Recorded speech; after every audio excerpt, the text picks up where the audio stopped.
ചെയ്തു. വിനായകനെതിരെ Ernakulam DCC president Muhammad Shiyas സർക്കാർ പിടിച്ചുകെട്ടിക്കൊണ്ടുപോയി ചികിത്സിക്കണം, ശക്തമായ നിയമ നടപടി സ്വീകരിക്കണം, സമൂഹത്തിന് ശല്യമാകുന്നവരെ ജനം തെരുവിൽ നേരിടേണ്ട അവസ്ഥയാകുമെന്നും മുഹമ്മദ് ഷിയാസ് പറഞ്ഞു.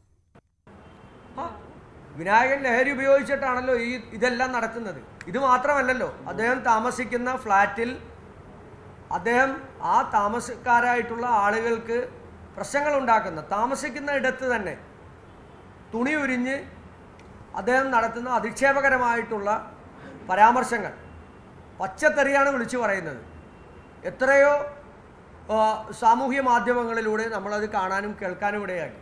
അപ്പോൾ ഇത് ഒരു പൊതുശല്യമാണ് വിനായകൻ എന്ന് പറയുന്നത്. ആ പൊതുശല്യത്തെ ഒന്നല്ലെങ്കിൽ സർക്കാർ ചികിത്സിക്കണം, അല്ലെങ്കിൽ ശക്തമായ നിയമ നടപടി സ്വീകരിക്കണം.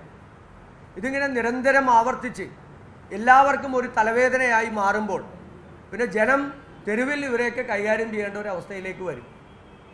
അതാണ് ഇനി ഉണ്ടാകാൻ പോകുന്നത്.